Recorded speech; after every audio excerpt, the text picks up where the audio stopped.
grabando, ¿ya?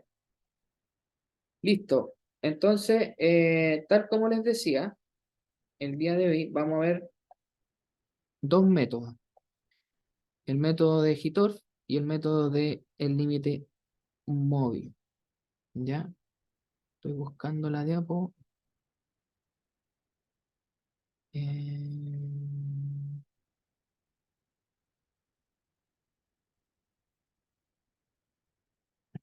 Esta fue la última diapositiva, ¿ya?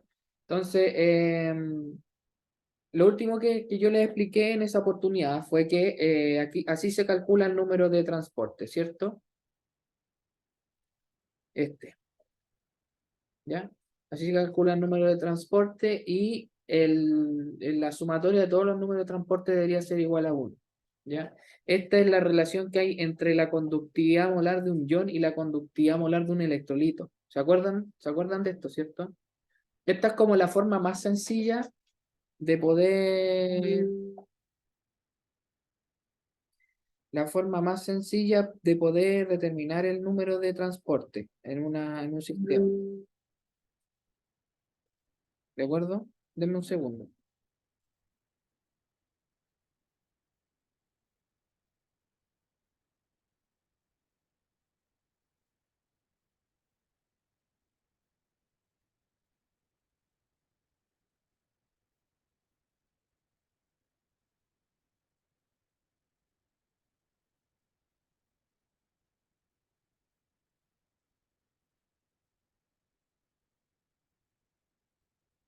Ya, ahora sí.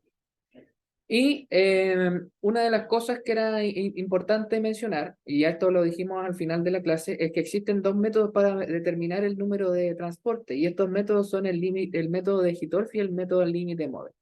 Entonces, el primer método que vamos a ver el día de hoy corresponde al límite de Hittorf, ¿ya? Y para ello lo que tenemos que hacer es la celda electrolítica que va a ser este sistema que tenemos en la figura, la vamos a dividir en tres compartimientos, ¿ya?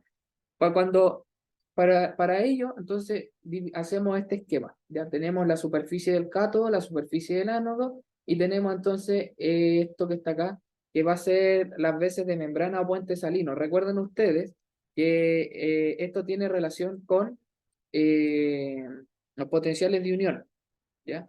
No sé si lo dije en la clase anterior, pero sí tiene que ver con los potenciales de unión líquida y de eso nos permite entonces mirar cuánto está pasando en el cátodo y cuánto está pasando en el cátodo, en este caso, perdón, en el cátodo, en el cátodo en este caso y en el ánodo para el caso contrario. Esto en función de la corriente de paso, ¿ya? Por eso dice se hace pasar una corriente I en función del tiempo. I por T es igual a ¿qué cosa, chiquillo?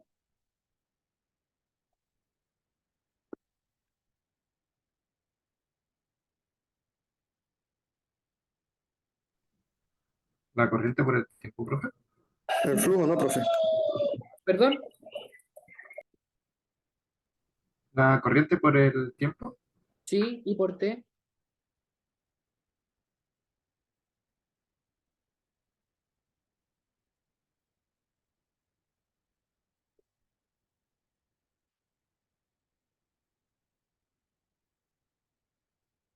¿Se acuerdan qué es I por T o no se acuerdan qué es I por T? Eh, es el flujo, profesor, ¿no es así? Flujo de corriente. ¿No será mejor la carga? Ah, bueno. Sí, profe, sí, sí, tiene toda la razón. Me, ¿Cómo es que se llama? Confundí las ecuaciones en este momento. Sí, señor. Carga, sí, señor, así es. Si nosotros hacemos un breve análisis dimensional, no sé si será necesario llevarlo a la pizarra. No, no, no, ya ahora sí ya me, Ya, me, bueno, me- sí, te quedó claro, a mí también. Bueno, si nosotros hacemos un breve análisis dimensional de I por T, el I está medido en amper. Amper es coulomb partido por segundo, mientras que T, el tiempo está dado en segundos, por lo tanto el producto de I por T nos va a dar la carga. Ahora, la carga dividida por la constante de Faraday, ¿ya? Cuya unidad es coulomb partido por mol, ¿sí o no? Este cociente que está ahí, aquí, básicamente, ¿qué es lo que me está diciendo? ¿O qué está relacionando?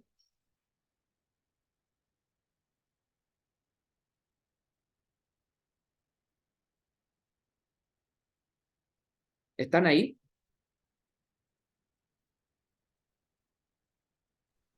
Sí, profe, estoy buscando la materia anterior. Ya, pero si, miren, chiquillos, no es tan complicado de responder si tienen en cuenta lo siguiente. Yo se los voy a mostrar igual en la pizarra, aunque me hayan dicho que no, porque a mí me gusta rayar en la pizarra. ¿Ya? Entonces, Ah, les voy a compartir mi pizarra. ¿La están viendo, no?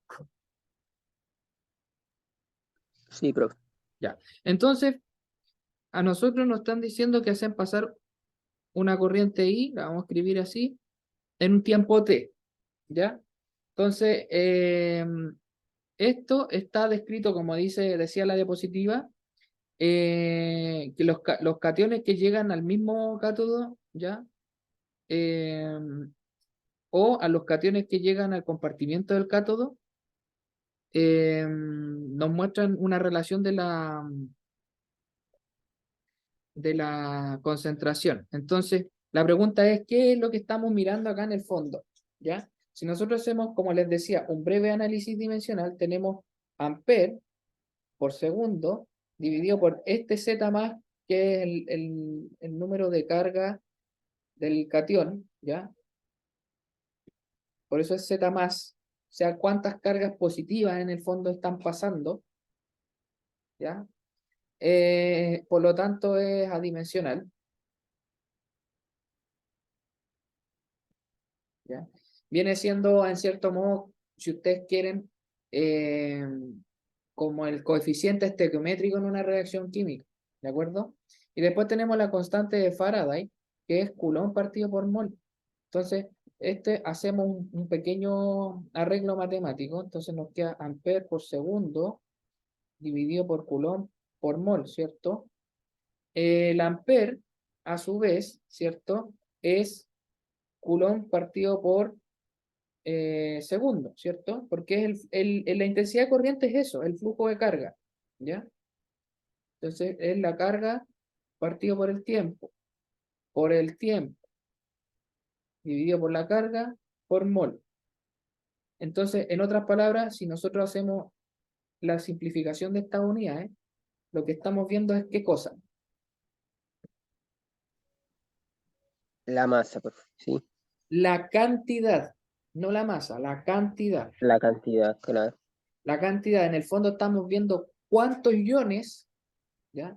Cuántos iones están pasando o están llegando al ánodo y cuántos iones están llegando al cátodo, ¿ya? Entonces, volvemos a la diapositiva que estaba mostrando hace un rato atrás. La están viendo, ¿verdad? sí, profe. Ya, perfecto. Entonces, fíjense, en una celda electrolítica estamos pasándole corriente, eso significa, ¿ya? Por eso dice, si la dividimos en tres compartimentos, 1, 2 y 3, entonces se hace pasar una corriente ahí en un tiempo T, ¿ya? Entonces, después del tiempo T, los cationes que están representados por este cociente, los cationes, ¿ya? Han llegado al mismo cátodo, pero los cationes T, o sea, los cationes que llegaron al tiempo T, ¿ya? Estos son podríamos decir lo que llega al comienzo, pero después del tiempo que está definido por T, los cationes T más y T partido por Z más F han llegado al compartimiento. Entonces, eh, la pregunta o el razonamiento de esto, ya básicamente, lo que, lo que, lo que nos está diciendo, ¿ya? Es que hay un movimiento, por decirlo en cierto modo, como una reacción en cadena. Es decir, los ITZ más F son una parte de los cationes, pero estos, a medida que estos de acá llegan al cátodo, estos llegan al compartimiento, o sea, se van moviendo como una especie de reacción en cadena o en tándem, si ustedes quieren, ¿ya? Por lo tanto, el cambio de concentración iónica en el compartimiento catódico, es decir, acá, ya estamos hablando de este sector, se define por la formulita esta que ustedes ven aquí abajo, ¿de acuerdo? Entonces, con esta formulita, ustedes pueden ver el cambio de concentración iónica en los compartimientos, tanto de la especie cargada positivamente como de la especie cargada negativamente en función del tiempo, ¿ya? Porque aquí hay una relación en función de qué, del flujo de carga, en otras palabras, de la corriente, ¿de acuerdo? De acuerdo, profe. Ya. ¿Quedó claro? Sí, Sí, por mi profe. parte sí, profe. Sí, profe, sí. Ya, perfecto. Entonces, siguiendo con esta lógica, veamos ahora qué pasa con el método del límite móvil, ¿ya? Aquí tenemos una historia bastante similar, pero se usa solamente para determinar el número de transporte de M. En este caso vendría siendo el catión. En la sal MX, ya tenemos el M, ya inicialmente acá, ¿de acuerdo? Donde tenemos este límite móvil, por eso se llama el método límite móvil. Este límite que está acá después se mueve aquí, ¿ya? Se mueve porque, ¿qué es lo que era U? ¿Se acuerdan o no?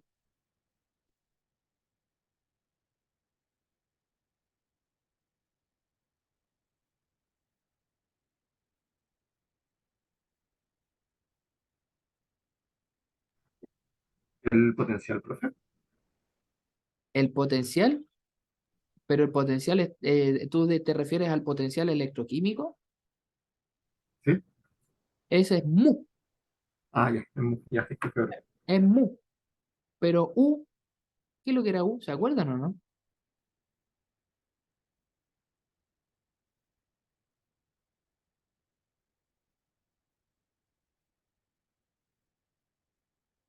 ¿Se acuerdan o no se acuerdan?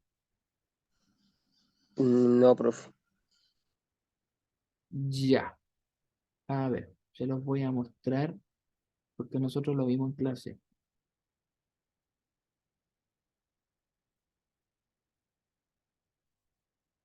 Esto, U ya estaba definido como la movilidad de los iones y es un coeficiente, como dice ahí, de proporcionalidad. O sea, en este caso es un coeficiente de proporcionalidad a la intensidad del campo eléctrico. Recuerden que E, ya, esta de aquí, E, no es el potencial, ya era el campo eléctrico. De hecho, lo habíamos definido en un par de diapos atrás, si no me equivoco. No, creo que más adelante.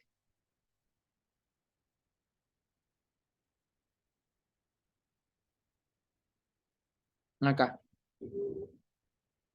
¿ya? El campo eléctrico E igual a delta phi partido por L, la diferencia potencial por el largo. ¿Se acuerdan de eso? Sí, de esa sí, profe.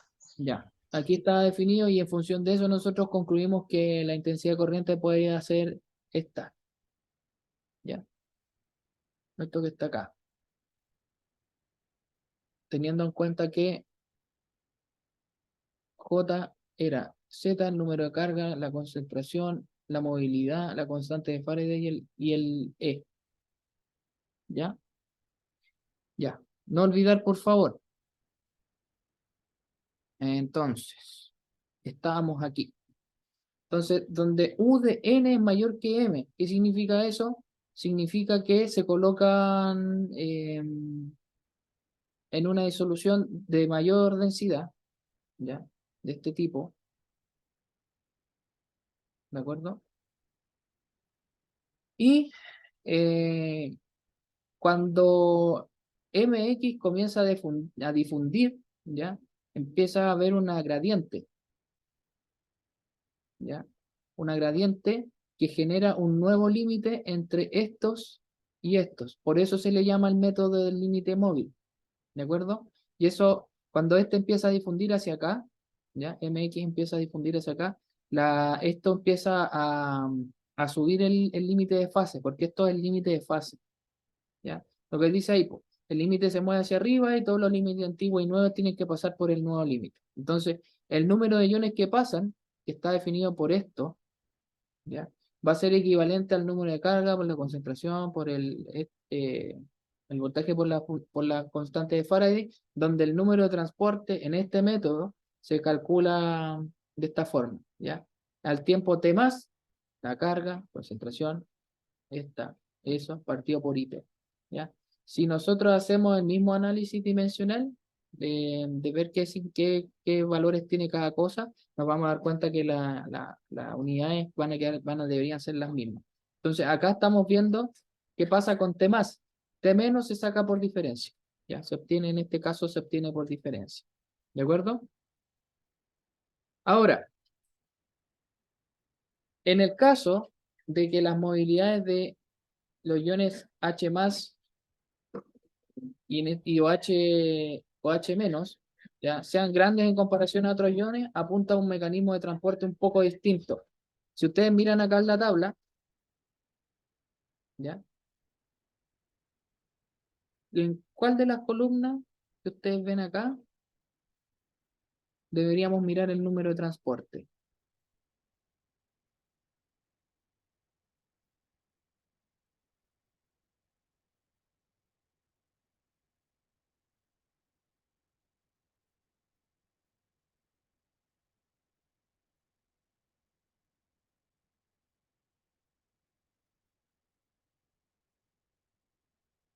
¿Están ahí?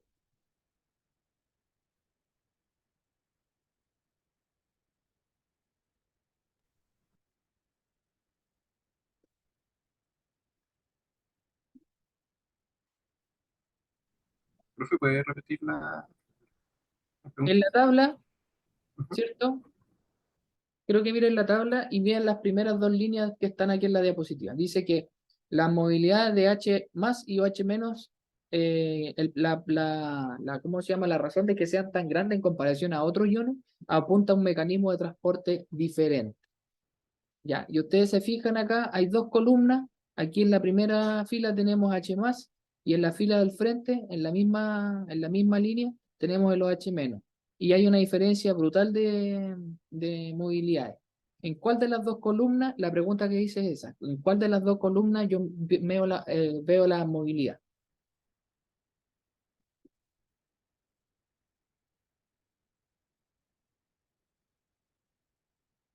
Es con la primera, profe, En donde la sale primera, ese como ¿cierto? lambda. En la primera, ¿no? Sí, Sí, profe, claro, es la primera. Ya. ¿Y por qué creen ustedes que ocurre este fenómeno? ¿Ya? Se fijan que el litio, el potasio y todas estas historias van más o menos proporcionales, pero la, el del protón y del OH van de manera alineal o no lineal con respecto a los otros iones, ¿ya? No siguen una tendencia, por decirlo de alguna forma, en función, por ejemplo, del tamaño o del tipo de interacción que estos pudiesen tener, ¿no? Entonces, eso se debe, ¿ya? A que hay una reorganización de los enlaces a través de una cadena de moléculas de agua, por ejemplo, ¿ya? Que es lo que muestra el esquema que ustedes están viendo acá, ¿ya? Y esto ocurre de manera tan rápida, ¿ya? Que en forma casi instantánea, como lo que se demoran ustedes en sacar una foto, este enlace de acá se transforma en este de acá, ¿ya? Y eso genera una ruptura sucesiva y formación sucesiva de enlace en las moléculas de agua, que se le conoce como el mecanismo de Grotus, ¿ya? Que es lo que ustedes precisamente están viendo ahí en la figura, ¿ya? Esa es la razón de por qué estos valores de movilidad son tan altos, ¿ya? Estos instantáneos, o sea, en el momento que ustedes pestañearon ya se formó otro, y así sucesivamente, ¿de acuerdo? De eso explica por qué H más y OH menos tienen valores de movilidad tan brutales. Ahora, si ustedes miran, por ejemplo, el potasio y el ion cloruro son casi iguales. Mire, fíjese, el potasio y el cloruro ya están en un orden de magnitud bastante similar. ¿Lo ven, no? sí se ve, profe. Ya. Y eso es importante al final del día, ¿o no?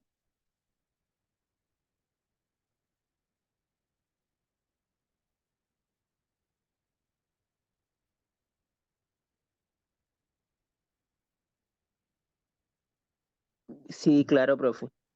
¿Por qué podría ser importante? Porque o sea, es que por la misma, o sea, por la misma razón o sea, por lo mismo que está haciendo la pregunta, que tienen la misma movilidad. Bueno, casi igual la misma movilidad. Ya, pero por Y el ejemplo, 23. el puente salino, ¿qué ventajas me da en respecto, por ejemplo, de otras, como por ejemplo, ¿cómo decirlo? Respecto de una membrana o respecto de, no sé.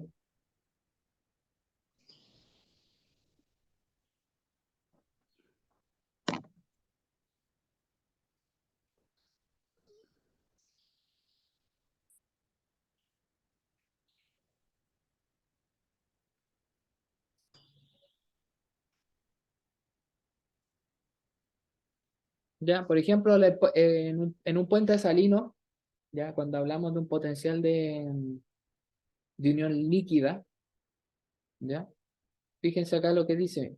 Esta es la razón por la que el cloruro de sodio se usa con frecuencia en puentes salinos, en un intento de evitar la contribución de los potenciales de unión líquida en la celda. ¿Ya?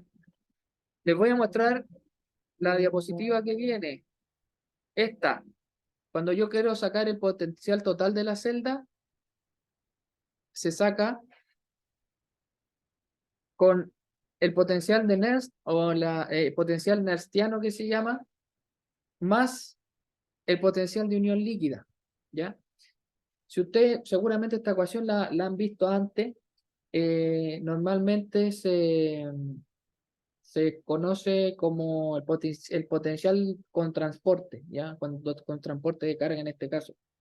Básicamente el potencial con transporte va a ser igual al sin transporte más el potencial de unión, ¿ya? Seguramente lo han visto de esa forma. Ahora me voy a devolver hacia atrás, ¿ya? En el caso de el puente salino, particularmente, eso permite disminuir, entre otras cosas, considerablemente la difusión iónica, por lo que la contribución del potencial de unión debería ser muy, muy pequeño, básicamente. ¿Ya? Es tan pequeño y es la razón por la cual, la razón por la cual es pequeño es porque en el caso del potasio y el cloruro, por ejemplo, ¿qué tienen en común?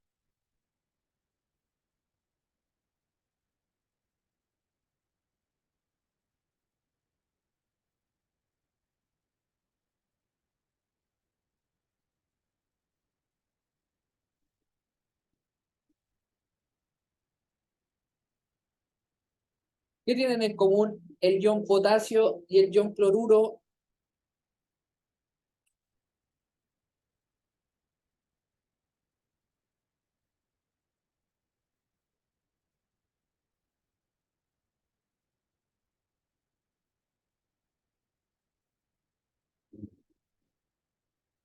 Están ahí, ¿no?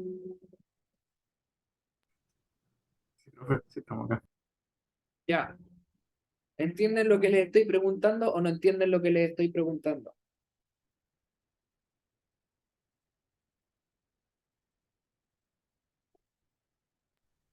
Yo por lo menos, profe, estoy un poco perdido respecto a su pregunta. Ya. Fíjense en una cosa.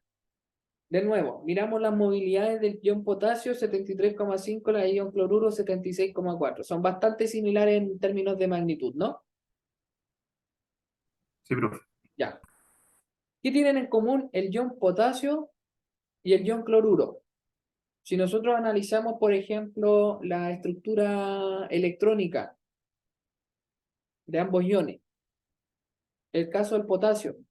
El potasio, ¿qué número atómico tiene?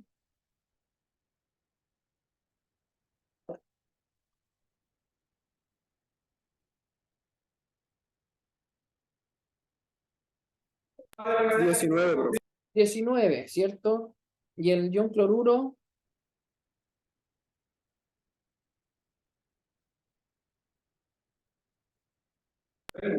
17. 17. Eso quiere decir que en el caso del ion potasio, en su forma neutra, el número atómico me indica el número de protones, ¿cierto? Y si tiene 19 protones, en su forma neutra debería tener 19 electrones. En este caso tiene 18. ¿No es así? Sí, señor. Ya. Y en el caso del ion cloruro, en su forma neutra, el cloro tiene 17 electrones, o sea, protones, y por tanto 17 electrones según la información que me entrega el número atómico. Ahora, como está cargado con una carga negativa, es decir, es cloruro, tiene 18 electrones. ¿Qué tienen en común entonces?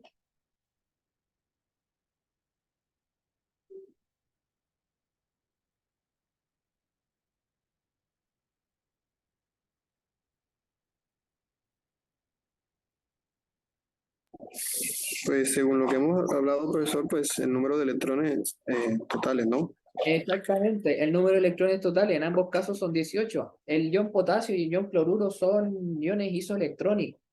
Ya. Lo que me hace pensar de que en términos de tamaño, si nosotros usamos el tamaño como criterio o el volumen como criterio para decir si se van a mover más rápido o no, se mueven prácticamente iguales, ¿ya? De ahí la razón por qué estos valores de movilidad son bastante parecidos.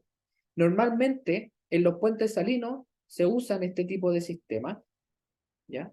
Se usan este tipo de sistemas porque tienen un número de transporte bastante similar, ¿ya? Alrededor más o menos 0,5. Entonces, si ustedes calculan el potencial de unión, ¿ya? Y ya les voy a indicar cómo es que se hace. Denme un segundo. Eh, entonces, yo voy a llegar a un valor de potencial de unión más o menos cercano a cero, ¿ya? Y eso básicamente porque presentan una movilidad y un número de transporte muy parecido. ¿De acuerdo? De acuerdo, profe. Ok.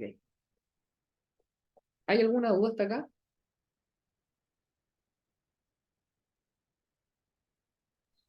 No, por mi parte no.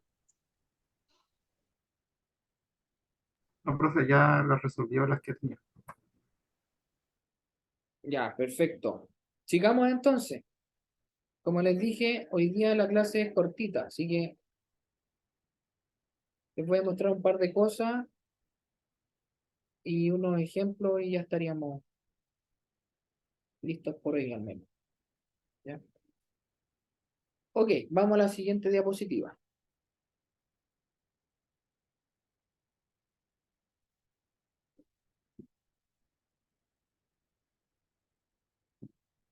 Veamos entonces, ahora que ya tenemos más o menos claro este concepto, el potencial de unión líquida, ¿ya? Y tal como dice ahí, el potencial de unión, en este caso de unión líquida, es o son el resultado de muchas movilidades de cationes y aniones bajo la influencia de un campo eléctrico. Este campo eléctrico va a estar dado por ¿qué cosa? ¿Cómo hago que se mueva un ion? Nosotros solo discutimos en una clase, recuerdo yo.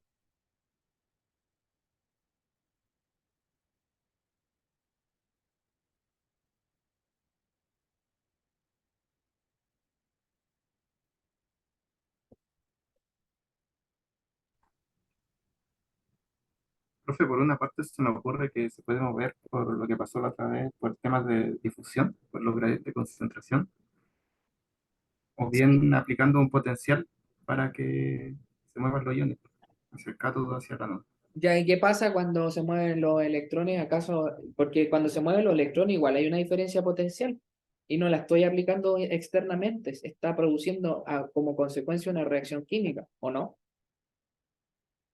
Sí, por una reacción espontánea sería, profe. Entonces puede ser por ese mecanismo.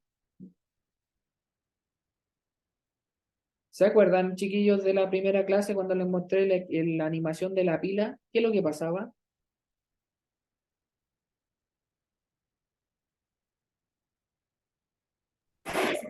Había una movilidad, profesor, de electrones del cátodo hacia la ánodo. Ya, y que hay un flujo de electrones a través de un alambre. Yo también se los mencioné en esa oportunidad. Cuando nosotros miramos el campo eléctrico, porque esa es la razón por la que se mueve un ion, no es, quiero que lo entiendan así, un electrón que se mueve a través de un material genera un campo eléctrico y la influencia de ese campo provoca la movilidad del ion, no es al revés. ¿De acuerdo? De acuerdo, profe. Entendido. Ya, y cuando hablamos de cómo calcular el campo eléctrico en tres formas, ¿se acuerdan? En una esfera, en una superficie y en un cilindro. ¿Se acuerdan de eso, no? Sí, Ya. Entonces, yo no les mencioné a propósito esas tres formas porque en la esfera tenemos, por ejemplo, las mismas cargas o los electrones si los consideramos esféricos para poder entender cómo funciona el modelo. Después tenemos la superficie que viene siendo la superficie del electrodo y por otra parte el cilindro que viene siendo el cable o el contacto por donde fluyen los electrones, ¿o no? correcto. Correcto. Entonces, cuando nosotros movemos aniones y cationes bajo la influencia de un campo eléctrico, el campo eléctrico está provocado por el movimiento de los electrones primero a través de la superficie y luego a través del cilindro que viene siendo el alambre. Cuando eso ocurre, además hay una descompensación de carga que va a compensar el ion que se mueva hacia la superficie del electrodo, ¿no? Entonces ahí yo estoy provocando un movimiento de iones, no de electrones, de iones, ¿ok? Ok, profe. Ok. Entonces, este movimiento ya afecta directamente al separador que tenemos en nuestra celda, que puede ser un puente salino, que puede ser una membrana, un separador poroso, etcétera. ¿De acuerdo? Por eso es que dice ahí que el potencial se manifiesta en la interfaz entre las dos soluciones diferentes, separadas por un separador poroso, por una membrana, ¿cómo se llama? Un puente salino, etcétera. Entonces, estas uniones se pueden clasificar en tres tipos. Y la primera, que vamos a usar esa pila que está ahí de ejemplo, que es una celda de hidrógeno, ¿cierto? Tenemos dos disoluciones que tienen el mismo electrolito, pero están a diferentes concentraciones. En este caso, el ácido clorhídrico tiene una actividad A1 y A2 que son distintas, ¿ya? Este es un caso típico de una celda de concentración con transporte, ¿ya? Cuando nosotros hablamos de clasificación de celdas galvánicas, por ejemplo, existen tres tipos. Tenemos galvánica sin transporte y con transporte en el electrodo, con transporte en el electrolito y así sucesivamente, ¿ya? Yo los invito a que vayan al tomo 2 del Levine, ¿ya? Y se lean el capítulo, el de sistemas electroquímicos, si no me equivoco, ¿ya? Que es la sección o el capítulo 14. Yo creo que ya les había pedido que leyeran una sección de ahí anteriormente, ¿no? Sí, Sí, profe. profe. Si no me equivoco, el 14, si no es el 14, el 12. Entonces los vamos a verificar inmediatamente, chiquillos. Yo estoy buscando acá. Creo que es el 14.3, profe. Se parece que era el 14, profe. Sí, ¿cierto? Vamos a mirar al tiro acá. Yo tengo el libro, ya lo acabo de abrir. Entonces, el tomo 2, ya, el tomo 2 es el capítulo 14 y léanse la sección 14.4. ¿Ya? 14.4, 14.8 y 14.9 para estar al tanto de lo que yo estoy hablando aquí, porque yo de repente uso conceptos que me dan la leve impresión que ustedes no recuerdan, ¿ya? Si no lo recuerdan, léanse. Eh, Les dije 14.4, 14.8 y 14.9, ¿ya? En las pilas de concentración está lo que yo estoy hablando específicamente, que es la sección 14.8. Cuando tenemos una pila de concentración, pueden ser con o sin transporte. Y cuando son con transporte, pueden ser con transporte en el electrodo o con transporte en el electrolito. ¿Ya? Básicamente. Y la pila de concentración, la gracia que tiene es que por gradientes de concentración en los compartimientos que conforman el cátodo y el ánodo, se genera un movimiento, ¿ya? Ustedes saben que por gradiente los iones van a ir desde donde hay más concentración hacia donde hay menos concentración, a buscar el equilibrio entre ambas fases, ¿cierto? Y eso genera entonces, por otra parte, el movimiento electrónico. ¿Ya? Ahí hay aquí un poco al revés de cómo se piensa en una celda galvánica convencional. ¿De acuerdo? De acuerdo, profe. De acuerdo. De acuerdo. Entonces, acá dice que las presiones parciales del hidrógeno, que sean iguales en ambos lados, hay una unión líquida entre las disoluciones de ácido clorhídrico, ¿ya? Porque va a haber un equilibrio que va a estar más desplazado en un sector, en un compartimiento más hacia la izquierda y en el otro más hacia la derecha. Solo por el movimiento que hay de iones de o sea, solo por la diferencia de presión de hidrógeno que se forma, ¿ya?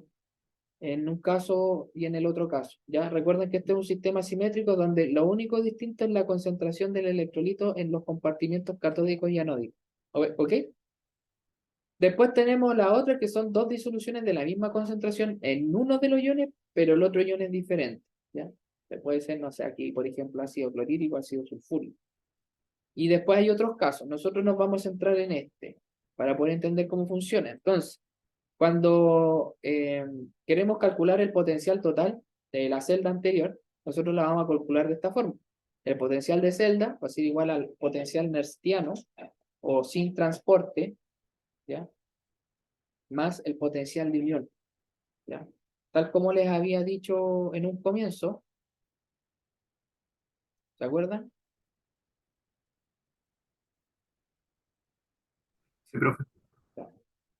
Tal como les había dicho en un comienzo, esto es lo mismo a decir que el potencial con transporte, ¿ya? Porque eso es lo que estamos mirando, lo vimos recién en la diapositiva anterior, ¿lo ves? Cuando dijimos concentración con transporte. Entonces nosotros lo que vamos a calcular cuando calculamos el potencial de celda es el potencial con transporte, ¿ya? Que va a ser igual al potencial nernstiano. Este nernstiano, que yo les digo que se calcula en este caso la fuerza electromotriz en función de las actividades. ¿Qué sería?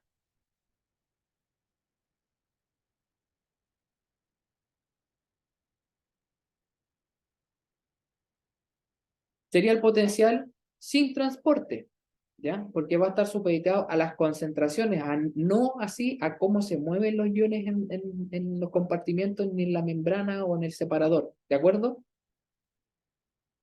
Ahí básicamente lo que hay que aplicar es la ecuación de Nernst, que ustedes conocen, a ver si se las muestro así rápidamente. Básicamente, si tuvieran que reemplazar esa E por la ecuación de Nernst, tendría que ser la ecuación que les voy a mostrar a continuación. Como este caso.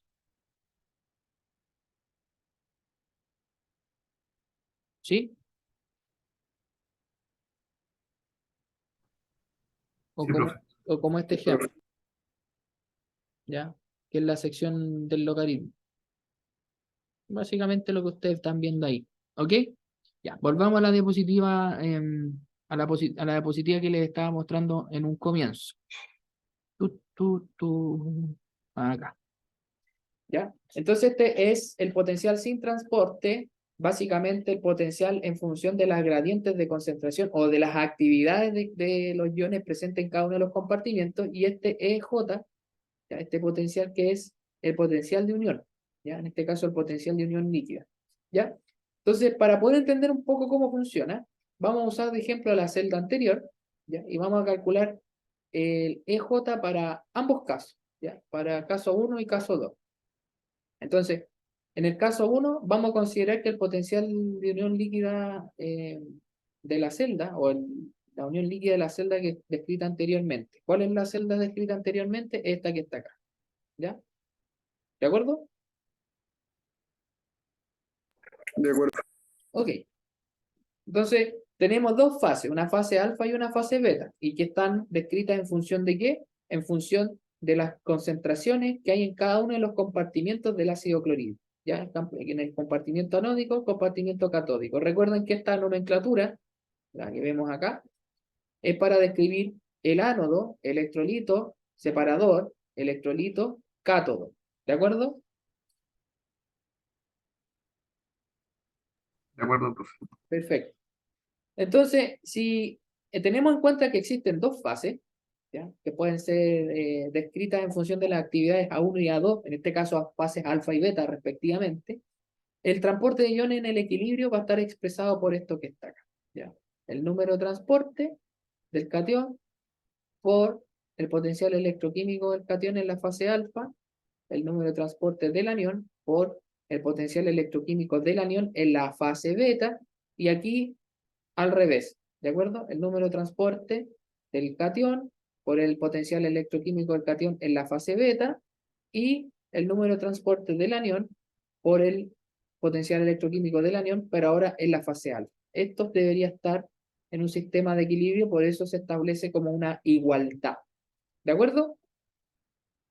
Teniendo en cuenta eso, ¿ya? Si quitamos todos los términos que son iguales, ¿ya? En este caso, nosotros aquí deberíamos reemplazar, en este caso, T más y T menos, o el potencial electroquímico, ¿ya? Que es este que está acá. ¿Ya? Nosotros podríamos eventualmente, como esto se supone que es igual, ¿ya? Si hacemos el desarrollo de esto, ¿ya? No hay ninguna descripción básicamente en lo que estoy ni una descripción, ninguna condición especial en lo que estoy describiendo, ¿ya? Pero sí, de aquí nos podemos saltar acá, ya teniendo en cuenta a cuánto vale el potencial de un líquido, ¿ya?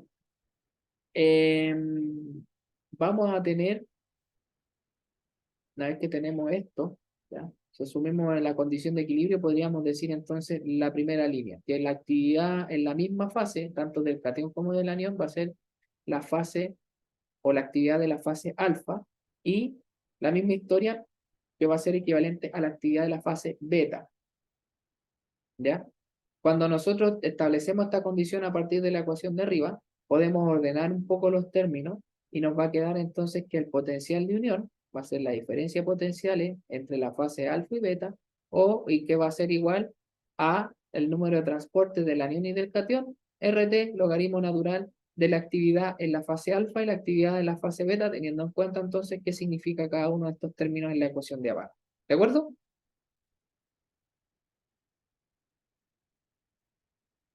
De acuerdo, profe. Ya, de acuerdo. Ahora, evidentemente, esta forma de describirlo es como, ya, ok, tenemos un sistema en equilibrio, reemplazamos el potencial electroquímico por la ecuación que ya conocemos, ¿cierto? Que en el fondo es las actividades más la contribución de la diferencia potencial, ¿ya? Por mol, por eso está la constante de Faraday, y podemos entonces a partir de esto escribir esta condición de igualdad y llegamos a esta ecuación, ¿ok? Sin embargo, es importante decir de que no es del todo riguroso hacerlo de esa forma, porque no estamos considerando la región interfacial. De hecho, hasta el momento no hemos visto nada de región interfacial ni de los modelos que rigen al movimiento de difusión desde la disolución a la superficie del electrodo, por decirlo de alguna forma.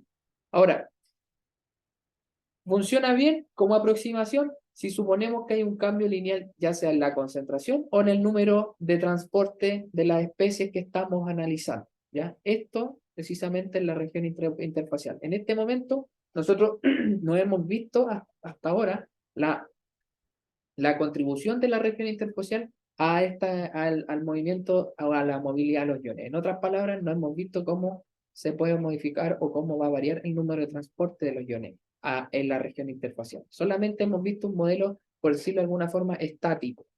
¿Ok? Ahora, en el caso 2, ¿ya? Una cosa que es interesante, o que digamos que es importante de mencionar, es que aquí no es correcto suponer que hay gradientes de concentración, ¿ya?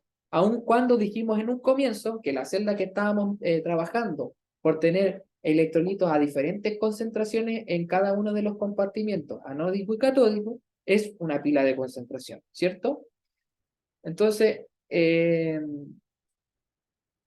la gradiente, como dice ahí, no va a variar linealmente a lo largo de la unión, ¿ya? Y esto es porque los perfiles de concentración van a depender de la técnica de formación de la unión. Es decir, si vamos a usar, por ejemplo, eh, puente salino, membrana, algún sistema poroso, etc. ¿Ok? Se asume entonces que las actividades son iguales a las concentraciones y que existe una transición lineal cuando existe esta comillas gradiente, ¿ya? Para ello entonces se usa esta ecuación que está aquí, que es la ecuación de Henderson, ¿ya? Que describe entonces el potencial de unión en la sumatoria de las cargas, fíjense, en valor absoluto, ¿ya? Por la movilidad, por la diferencia de concentración en las fases, ¿ya? En las fases de la componente I por RT, logaritmo natural, de la sumatoria de esto. ¿Qué es lo que es Z, U y C? Esto que está acá.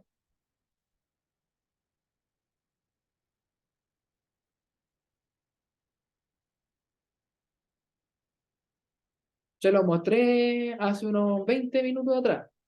¿Se acuerdan o no?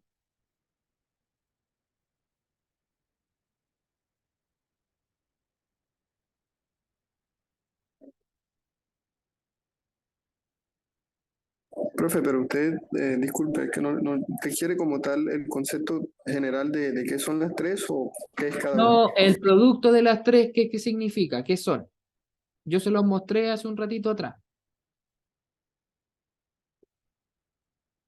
Era ahí, no, profesor. ¿Era ahí? Porque vi una ahí, algo así.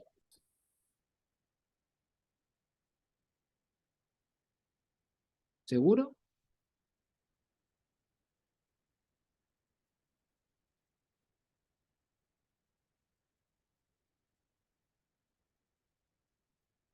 No, espere, profe. Estoy aquí, estoy recordando.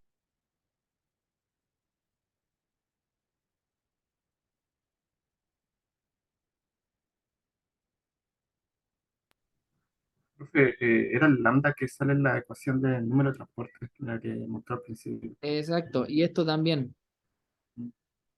¿Sí o no? ¿Sí? Eso, profe.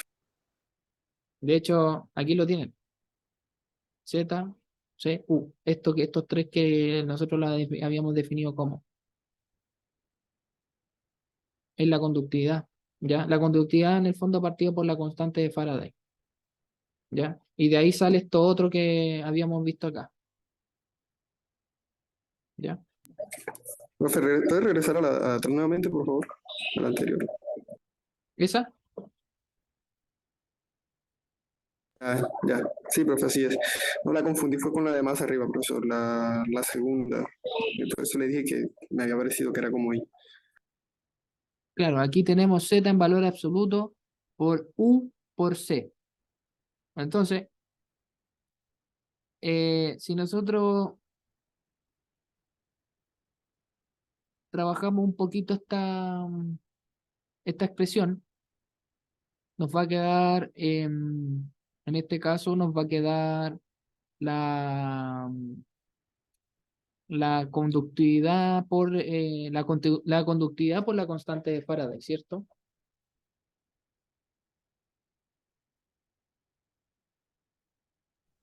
Sí, profe. Ya. La conductividad, recuerden que se denomina por la letra kappa, es acá como media torcida, ya que yo le había mostrado en la diapositiva anterior. Entonces, claro, cuando tenemos esta ecuación ahora, ya que era la que yo les estaba mostrando aquí en un comienzo, que es la ecuación de Henderson, esta es la misma, ¿ya? Para un electrolito 1 es a 1, ¿Recuerdan lo que es un electrolito 1 a 1, no?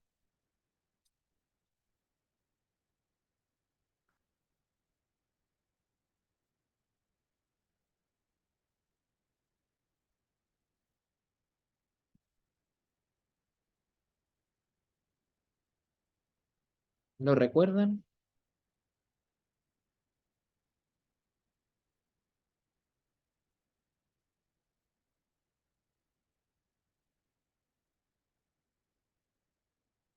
¿Se acuerdan de la teoría de Debye-Hückel?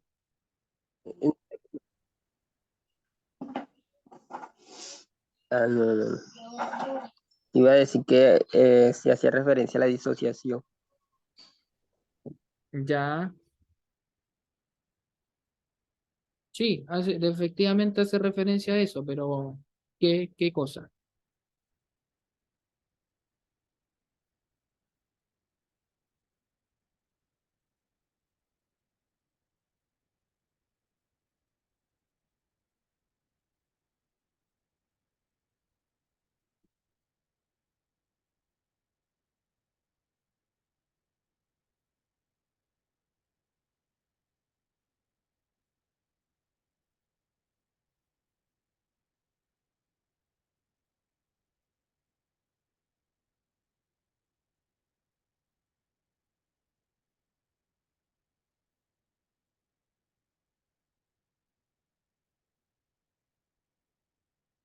¿A qué cosa Profe, se... que la disociación es completa.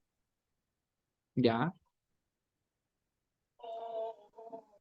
sí, bueno, ahí Se después, claro, después, formaría un catión y un, o sea, que se formaría un catión y un anión.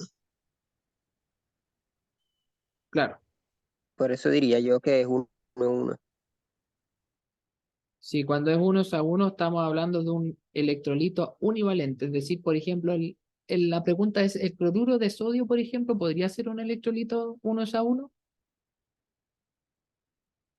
Sí, Ya, bien, sí, y de hecho, cuando uno usa la ecuación de Davis para calcular la, la disociación en un electrolito 1 a 1, usa un arreglo matemático en el cual se describe la carga del catión y del anión en valor absoluto, porque para que no dé negativo, ¿cierto? El resultado, por la fuerza iónica elevada a 1 medio. ¿Se acuerdan de eso, no?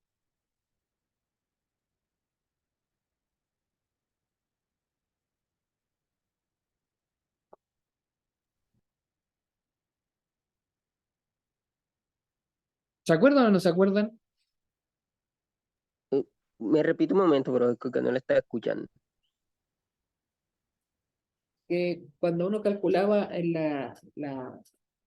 la disociación con las ecuaciones de Davis, que existen para distintos tipos, cuando tenemos una disolución relativamente concentrada, diluida, etcétera, etcétera, etcétera, hay un arreglo en el cual se usa, bueno, se usa la fuerza iónica, se usa el coeficiente de actividad media, el gamma más menos, también se usa la fuerza iónica y esta en particular está elevada a 1 medio, a la raíz de.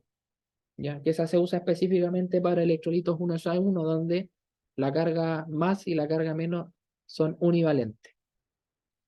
¿Ya? La pregunta es, ¿se acuerdan de eso? Está descrito en la teoría de Debye-Hückel.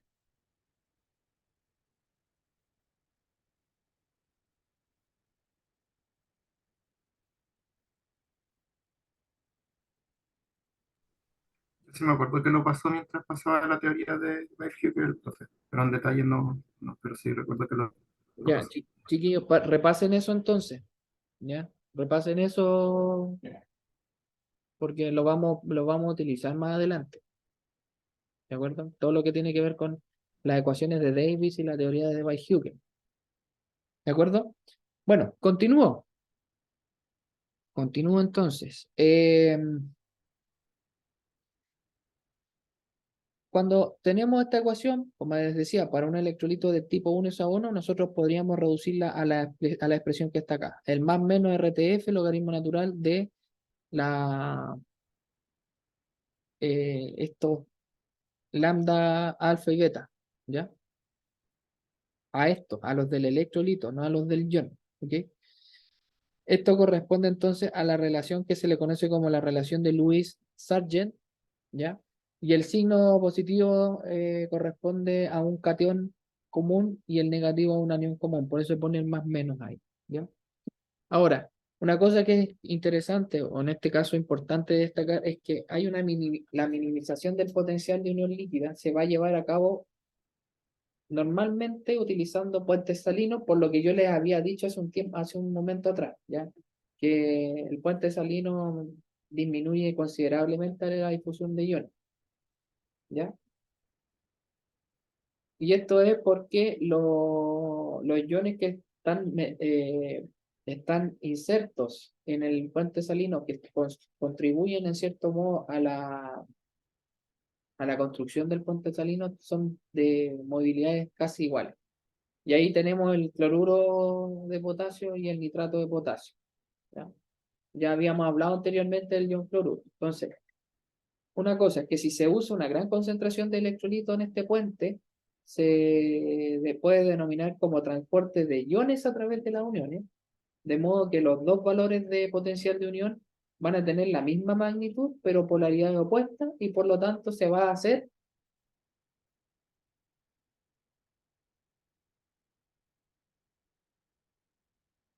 ¿Cuál es el valor que debería tener? ¿Cero, profe? Cero, o cercano a cero, muy, muy cercano a cero, un valor muy pequeño, que podríamos incluso hasta despreciar y decir ya esta cuestión es cero. Como dice ahí, el resultado es que se anulan de forma mutuamente y entonces los valores de EJ, potencial de unión, se pueden reducir a unos cuantos milivoltios, o sea, prácticamente nada. ¿Ya? Para efectos de que queremos entender cómo funciona el potencial de celda, ¿ya? O el potencial total, que es la contribución de con transporte y sin transporte, o sin transporte, perdón, más el potencial de unión. ¿Ok? Ya, ahora veamos es que esto ya es lo último, con esto hoy día terminamos, ¿ya? Que tiene que ver con los potenciales de unión líquida, electrones selectivos de ion y biomembrana. Los electrones selectivos y las biomembranas prácticamente es una aplicación del potencial de unión líquida. Entonces, vamos a mirar de nuevo esta ecuación que está acá, ¿ya? Ya se las había mostrado en un comienzo. Entonces, si fuera posible contener o tener esta interfaz permeable a un solo ion, o sea, es decir, a un tipo particular de ion, si yo quisiera censar, por ejemplo, iones cloruro o iones divalentes como el magnesio o el calcio, o solo iones magnesio, ¿cierto? Podemos considerar que el número de transportes de ese ion particularmente sería igual a 1. Por lo tanto, esto de aquí, si se fijan, este T más menos T menos se va a hacer, son iguales, ¿ya? Son iguales prácticamente. Se asume 1 y queda entonces este más menos RTF, logaritmo natural de las actividades de ese ion en la fase alfa y en la fase beta, ¿ya? Ahora, si la unión tiene una carga ZI, ¿ya? Que es distinta de 1, podemos usar entonces la misma ecuación, pero con la contribución de esa carga. A este que está acá, ¿ya? Se le llama el potencial de membrana o potencial de Donat, que lo vamos a ver al tiro. Está escrito en la ecuación, en la diapositiva siguiente. Ahora, el potencial Donat de forma ideal cambia de forma nernstiana. Como es un cociente de actividades, va a cambiar en función de cómo varían las actividades, ¿ya? Del ion en una fase o en otra. ¿Ya? No está la contribución del transporte en este caso. ¿Ok? Por eso se habla de forma nernstiana. ¿Ya? Entonces, eh, esta, esta característica, como dice acá, es la base del funcionamiento de los electrones de iones selectivos y como una buena aproximación de algunas biomembranas. ¿Ya? Cuando ustedes seguramente los conocen, hay iones que son, o sea, hay electrodos que son para detección de un ion particular. Bueno, el funcionamiento se describe en función de la ecuación que aparece aquí abajo. ¿De acuerdo? Ahora, el funcionamiento de los ISE con los electrones, o sea, con los electrodos selectivos de iones, se basa entonces en la selectividad del paso de las especies cargadas de una fase que conduce a la creación de una diferencia potencial. ¿Ya? Entendiendo, ¿cierto?, que hay una diferencia de concentración entre las fases. Ahora, es importante tener en cuenta la fundamentación teórica de cómo se formula el potencial de unión líquida para saber entonces cómo es que funcionan estas dos fases. ¿Ya? En el potencial de unión líquida teníamos los compartimientos, ¿cierto? La fase alfa y beta. En este caso, la fase alfa y beta van a ser la solución que estamos analizando y beta va a ser la membrana que contiene o que está en el electrodo. ¿Ya? Si la concentración del electrolito que estamos viendo, o sea, perdón, del ion que estamos analizando en la fase alfa, es decir, en la disolución, permanece constante, entonces el potencial de membrana va a, a variar de forma nernstiana, es decir, sin la contribución de la concentración, sino que de la actividad, ¿ya? Teniendo entonces la ecuación que vemos abajo. Y esta constante va a ser netamente experimental, ¿ya? Eso va a depender de si ocurre esto. Si la actividad en la fase de la disolución, es decir, la fase alfa, permanece constante, ¿ya? Ustedes se fijan en esta ecuación, no está en función del cociente de las actividades, sino que está en función del cociente, del valor que dé la disolución. ¿Se entiende, no?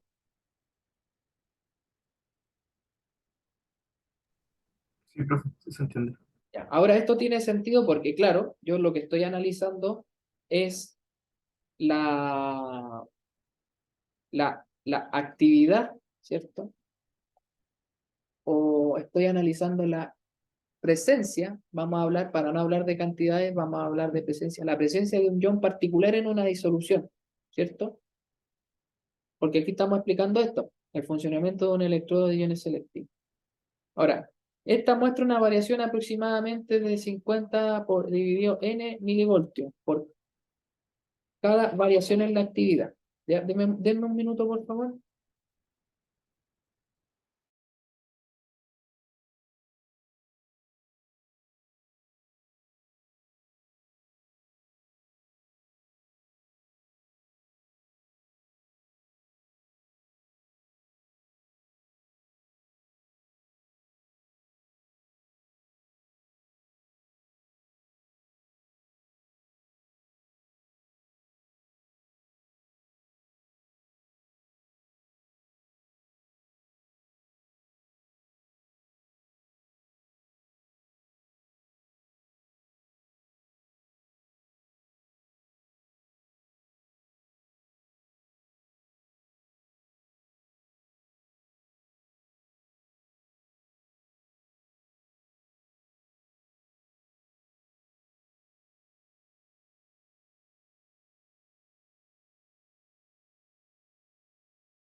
Ya, ¿están ahí o no?